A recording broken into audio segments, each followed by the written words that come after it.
창세기 20장 1절에서 18절까지 말씀입니다. 창세기 20장 1절에서 마지막 18절까지 말씀입니다.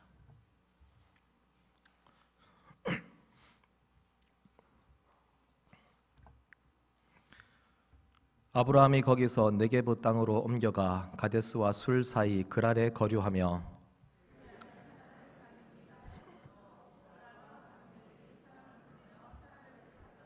그 밤에 하나님이 아비멜렉에게 현몽하시고 그에게 이르시되 내가 데려간 이 여인으로 말미암아 내가 죽으리니 그는 남편이 있는 여자임이라.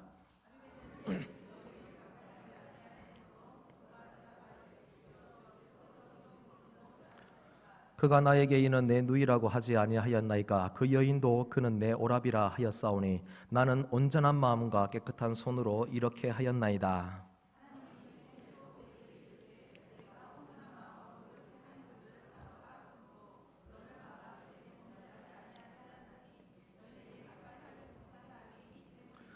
이제 그 사람의 아내를 돌려보내라. 그는 선지자라. 그가 너를 위하여 기도하리니 내가 살려니와 내가 돌려보내지 아니하면 너와 내게 속한 자가 다 반드시 죽을 줄을 알지니라.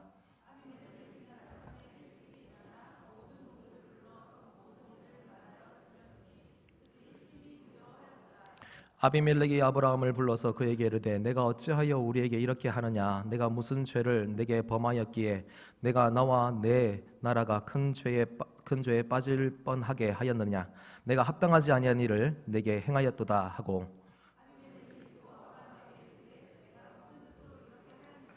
아브라함이 이르되 이곳에서는 하나님을 두려워함이 없으니 내 아내로 말미암아 사람들이 나를 죽일까 생각하였으며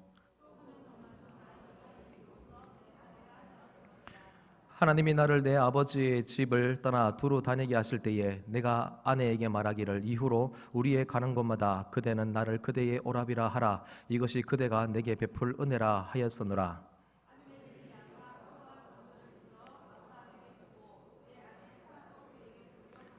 아브라함에게 이르되 내 땅이 내 앞에 있으니 내가 보기에 좋은 데로 거주하라 하고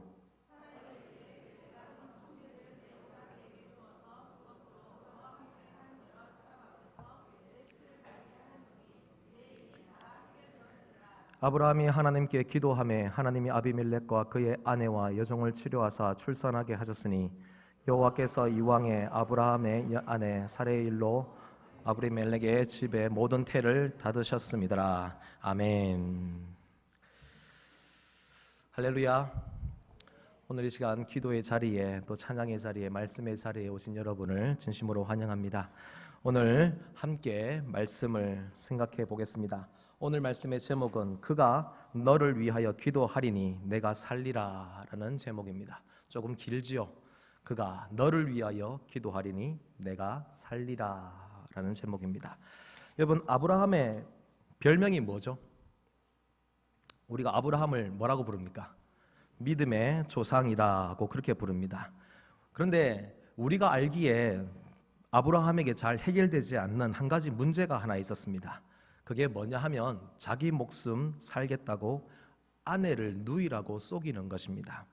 한 번만 그랬으면 용납이 될 텐데 두 번이나 똑같은 레파토리로 똑같은 대사로 똑같은 변명으로 똑같은 잘못을 저지릅니다. 참 이상하죠. 처음에는 잘못 알면은 똑같은 하나의 사건을 가지고 두 번 기록한 것으로 볼 수도 보일 정도로 너무나 유사하게 기록되어 있습니다. 그런데 이 두 사건, 첫 번째는 애굽에서 한 번 그러고요, 애굽의 바로왕 앞에서 한 번 아내를 누이라고 속이고, 그리고 오늘 말씀에 그랄이라고 하는 그곳에 가서 다시 아내를 누이라고 속입니다. 이 두 사건 사이의 시간은 약 한 20여 년 정도 차이가 납니다. 20여 년 동안 여전히 변하지 않고 있는 아브라함의 모습을 보게 됩니다. 나이가 100살이 가까워도 신앙생활을 30년, 40년 해도 자꾸 실수하는 것을 보면서 저는 위로를 받습니다. 위로를 받습니다. 이런 걸로 위로받으면 안 되는데 참 이상하게도 이런 걸로 위로를 자꾸 받고 있습니다. 또 넘어지고 또 넘어지고 또 실수하고 또 실수하고 어찌 이리도 내 모습과 비슷한지. 그런데 놀라운 것은 그런 아브라함을 향한 하나님의 놀라운 말씀이 있더라라는 것이죠. 아브라함은 그렇게 실수를 반복한다 할지라도 하나님은 그를 향하여서 참 이상한 호칭을 부르고 그에게 이상한 말씀, 참 이해가 되지 않는 말씀을 하더라라는 것입니다. 오늘 그 말씀을 함께 살펴보면서 우리에게 향하신 하나님의 말씀을 또한 듣기 원합니다. 오늘 말씀의 내용은 이렇습니다. 아브라함이 자기 아내 사라를 누이라고 속였습니다. 마치 그랄 왕 아비멜렉이 이제 이때 애굽 왕과 똑같은 행동을 합니다. 그래서 사라를 보고 그 사라를 자기 아내로 데리고 갑니다. 근데 여러분 생각해 보면 이 성경에 보면은 아름다운 여인이 몇 명이 있는데 그 중에 사라가 참 예뻤던 것 같긴 해요. 그래서 이 처음에 애굽에 갔을 때는요, 그때는 사라를 보고 사람들이 놀래요. 심히 아름답더라, 아리답다 이렇게 말을 합니다. 심히 아름답다. 아무래도 사라가 이 뷰티샵이나 미용샵을 자주 가서 피부 관리도 잘하고 그랬는지 모르겠지만, 그런데 놀라운 것은 그때 나이가 거의 70 가까이 됐습니다. 거의 70 가까이 된 그 사라가 너무 아름답대요. 얼마나 관리를 잘했으면 그랬는지 모르겠지만 하여튼 예쁜 것은 확실합니다. 그런데 20년 지나가지고 오늘 그랄에 와서는요, 아비멜렉이 사라를 데려가는데 예쁘다는 말을 잘 안 해요. 예쁘다는 말이 없어요. 그 말은 20년 지나가지고 지금 나이가 몇 살입니까? 90입니다. 90. 조금 있으면 이제 이삭을 낳거든요. 이삭을 낳아요. 그래서 제가 생각해 보니까 사라의 젊음의 비결은 아이를 낳지 않아서 그런가 보다. 이런 생각을 많이 해봅니다. 그런데요, 아비멜렉이 왜 이 사라를 데리고 갔을까요? 예뻐서? 아니요. 할머니가 뭐가 예쁘겠습니까? 죄송합니다, 할머니들. 그런데 솔직히 말해서 할머니가 뭐 예쁘겠습니까? 그런데 이 정략 결혼이에요. 그래서 아비멜렉이 아브라함의 세력과 그 영향력을 보고 이 사라를 데리고 갑니다. 아브라함의 누이니까 그녀를 아내로 삼으면은 아브라함의 세력과 함께 연합이 되고 함께 정략적으로 그들에게 도움이 되는 것이죠. 그래서 이 사라를 데리고 이제 아내로 삼으려고 그렇게 합니다. 그런데 중요한 건 이때 제일 다급한 분이 누굴까요? 하나님이 지금 발등에 불이 떨어졌습니다. 왜냐하면 아브라함이 실수를 해서 아브라함이 지금 똑같은 또 잘못을 저질러서 큰일 나게 생겼습니다. 왜냐하면 조금 있으면 이삭을 낳아야 되는데 이삭을 낳아야 되는 그 사라가 그 사이에 이게 다른 남자가 끼어들면 어떻게 됩니까? 문제가 생긴 거예요. 그래서 하나님이 얼마나 급하셨는지 아비멜렉의 꿈에 나타나십니다. 그리고 그의 꿈에 나타나가지고 막 이 화를 내시는 거예요. 막 심판을 하려고 하십니다. 그러면서 뭐라고 합니까? 그리고 이렇게 말합니다.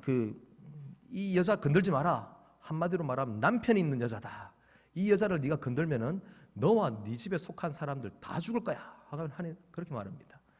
여러분 꿈꾸다가 이런 꿈 꾸시면은 벌떡 일어나가지고 등에 식은땀이 쫙 흐르겠죠.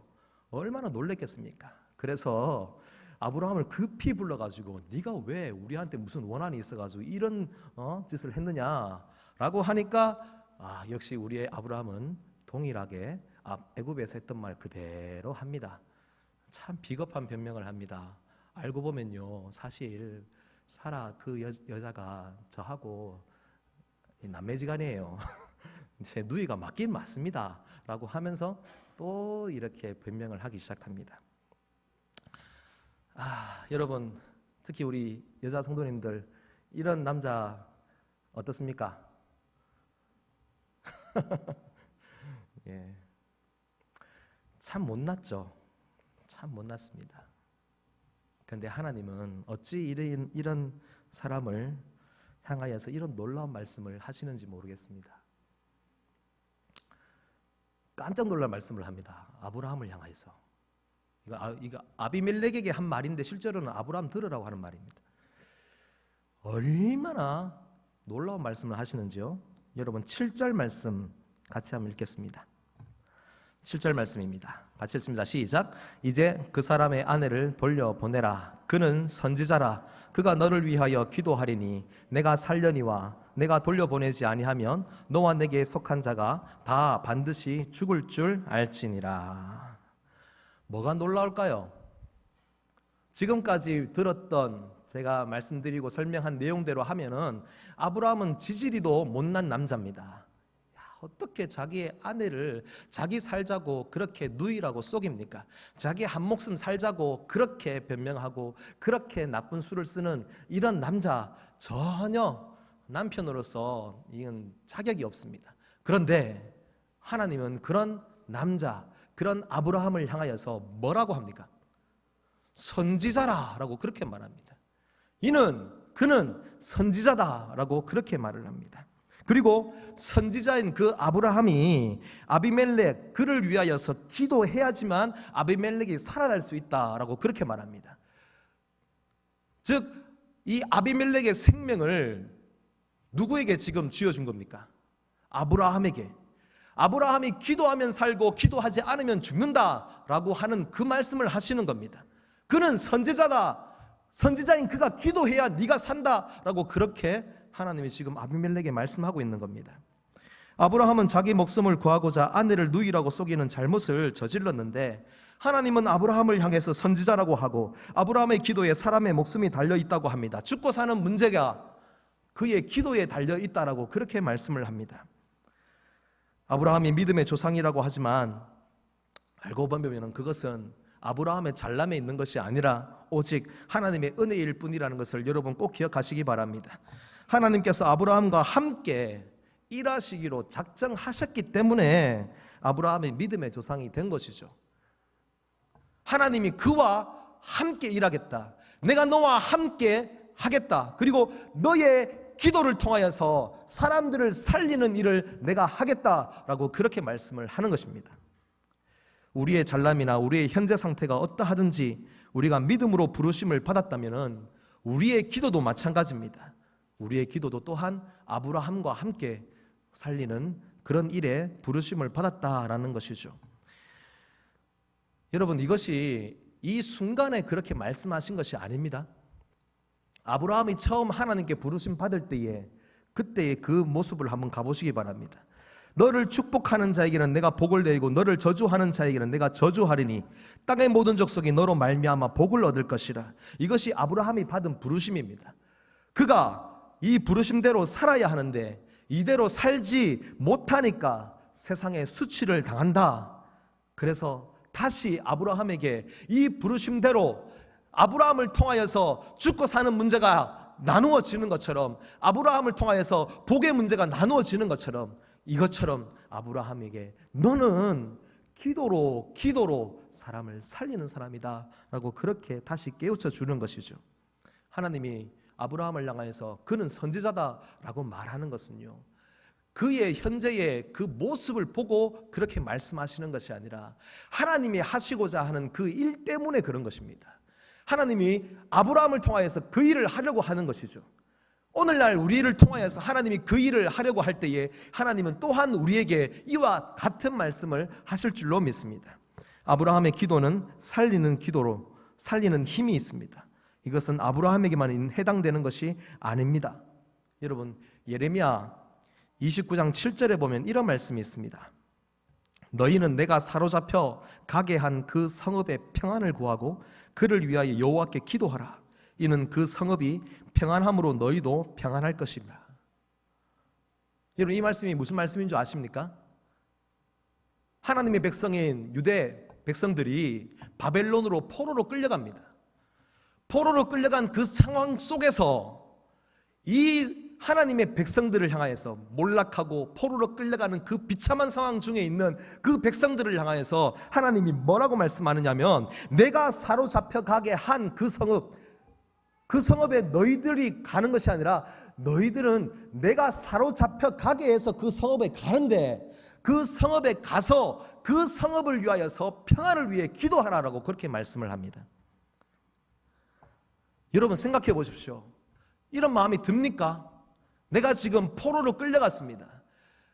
얼마나 이 신세가 처량해졌는지 말로 표현할 수 없는 그런 상황들, 너무나 비참한 상황 속에서 하나님은 우리에게 오셔서 뭐라고 합니까? 그 사람들에게 아이고 고생 많지, 너희들 보니까 내 마음이 너무 아프다, 고생한다 고생한다, 내가 너희를 위로해야 되는데, 뭐 이렇게 말씀하는 게 아니라 그렇게 말씀하지 않고 오히려 뭐라고 하느냐면은 그곳에 가서 그들을 위하여서 기도하라 라고 합니다. 그렇게 기도하면 그 땅에, 그 성읍에 평안이 임할 것이고, 그 성읍에 평안이 임하면 너희들도 또한 평안하리라 라고 이렇게 말씀을 하고 있는 것이죠. 바벨론의 포로로 끌려가도 거기에서 그 땅과 그 땅의 사람들 평안을 위해서 기도하라. 이 말은 아브라함에게 적용하면 이렇습니다. 아브라함이 그랄 땅에 갔을 때에 아브라함을 통하여서 그랄 땅이 평안을 누려야 된다는 것입니다. 그래서 아브라함이 그랄에 갔으니까 그랄 땅을 위하여서 기도하고, 아브라함을 통해서 그랄 땅이 복을 받고, 그랄 땅에 살아가고 있는 사람들이 평안을 누리고, 그 땅에 있는 사람들이 행복해지고, 그 땅에 있는 사람들이 더 나은 삶을 살아가도록 하라. 그것을 위해서, 그 땅의 평안을 위해서 기도하라 라고 하는 것입니다. 그러면요, 이 부르심이 유대 백성들에게만 향한 것일까요? 오늘 지금 하나님의 백성인 우리에게도 동일하게 적용되는 것입니다.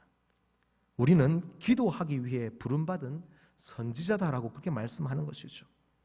하나님 백성다운 기도는 내가 죽고 사는 문제에서 그들이 죽고 사는 문제로 바꿔야 한다라는 것을 말합니다. 내가 죽고 사는 문제에서 그들이 죽고 사는 문제로 변화되는 것, 그게 진짜 하나님 백성들의 기도다라고 그렇게 말씀을 하는 것입니다. 사단의 전략은 너무나 단순한데, 우리가 계속해서 배워왔듯이 사단의 전략은 나를 위해서 살도록 하는 것입니다. 아브라함부터 해서 그 전에 위에 아담까지, 그리고 그 이후에 모든 사람들, 그들에게 자기 자신을 위해서 살도록 합니다. 이게 바로 사단의 전략입니다. 그런데요, 기도하는 것도 그렇게 됩니다. 우리가 보통 기도하는 사람이다 라고 하면 우리는 모두가 다 영적인 사람으로 보고 경건한 사람으로 다 보죠. 그런데 기도할 때에도 우리는 우리 자신을 위해서, 나를 위하여서 기도할 때에 나의 문제만을 위하여서 내 문제에 묶여서 외치는 그런 기도를 할 때에 오히려 하나님이 보시기에 좋지 못한 기도가 될 수 있다는 것입니다.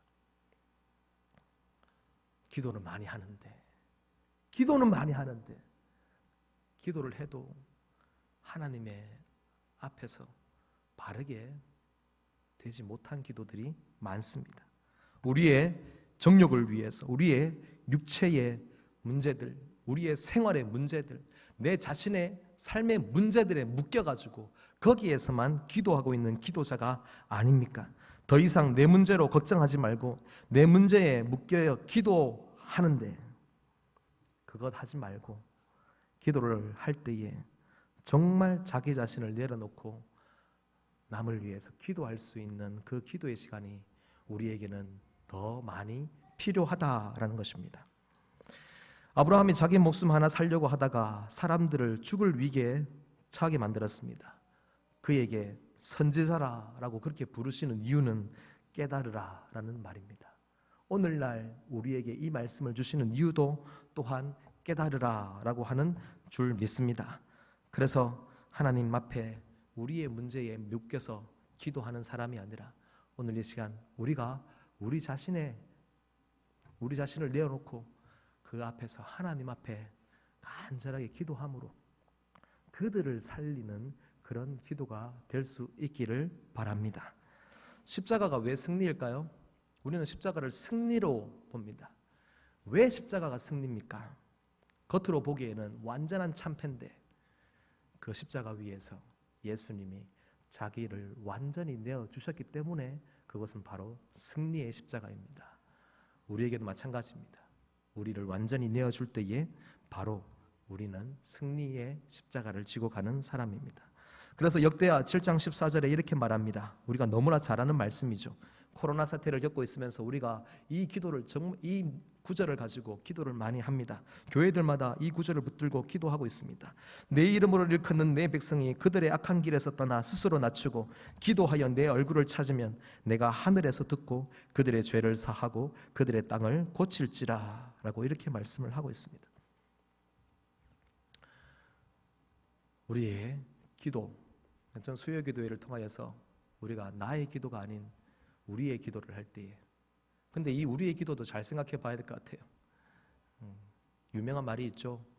우리나라에서 참 잘 되는 교회가 한 군데 있는데 분당 우리 교회래요. 왜 분당 우리 교회가 잘 되냐고 알아보니까 모든 우리 한국 교회에 있는 성도들이 우리 교회 잘 되게 해주세요 라고 기도하니까 분당 우리 교회만 잘 된대요.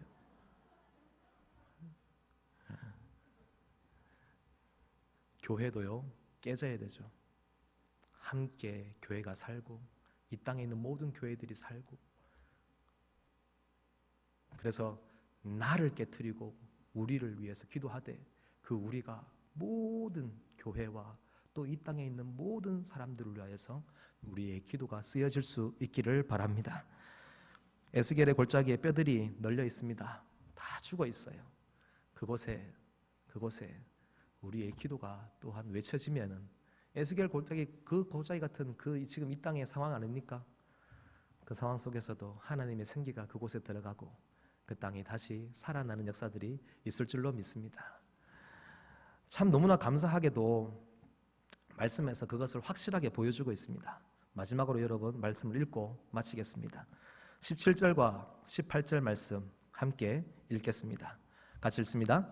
아브라함이 하나님께 기도하매 하나님이 아비멜렉과 그의 아내와 여종을 치료하사 출산하게 하셨으니 여호와께서 이 왕의 아브라함의 아내 사라의 일로 아비멜렉의 집에 모든 태를 닫으셨습니다. 어쩐 일인지 모르겠지만 아비멜렉의 집에 태가 닫혔어요. 한마디로 말하면 아기를 낳지 못하는 거예요. 자손이 없는 거예요. 후손을 낳지 못해요. 그런데 아브라함이 기도를 하매 어떻게 됐습니까? 하나님이 아비멜렉과 그의 아내와 여종을 치료를 하셨습니다. 그리고 출산하게 하셨더라라고 이렇게 말을 합니다. 생명이 없는 곳에 생명이 다시 시작되는 역사들이 일어나기 시작했습니다. 여러분, 오늘 이 시간 함께 우리가 기도합니다. 나의 기도가 아닌 우리의 기도로 함께 나아갑니다. 기도할 때에 이 땅과 민족을 위해서 안타까운 마음을 가지고 기도하십시오. 성도들에게 마음속에 지금 이 사태를 보면서 마음에 이 눈물이 맺혀야 돼요. 너무 아파야 돼요. 성도들 중에 어떤 사람이 많이 힘들 때에 그것을 보면서 여러분 마음이 아파야 돼요. 괴로워야 돼요. 가슴이 찢어져야 돼요. 함께 아파하고 함께 울고 함께 눈물을 흘리면서 기도해야 될 때가 바로 지금 아닙니까? 그런데 오늘날 교회에서 성도들이 이 눈물이 메마르고 안타까워하는 이 마음, 교회에서 이것이 사라질 때 교회는 수치를 당합니다. 아브라함이 수치를 당한 것처럼. 하지만 다시 이것을 회복할 때에 교회는 또한 성도들은 세상을 살리는 놀라운 능력이 나타나는 통로가 될 줄로 믿습니다. 그러므로 우리 거제 호산나 교회 또 우리 모두가 다 함께 이 일들에 다시 한번 더 마음을 모으고 여러분 함께 웁시다. 다시 시작됩니다. 잠잠해지는 것 같더니만 다시 시작됩니다. 구역 예배도 다시 시작할 수 있었는데 다시 또 쉰다고 합니다. 이 광고 딱 올라와가지고 딱 말씀 보려고 딱 하는 순간에 이 광고 보고 아이고 마음이 많이 이상하게 하나님 또 시작입니까? 알겠습니다. 또 울어야죠. 다시 시작해야죠. 다시 기도합시다. 이렇게 갑시다. 우리의 기도를 통하여서 이 거제 땅이 살아날 줄로 믿습니다. 함께 기도하며 나가겠습니다.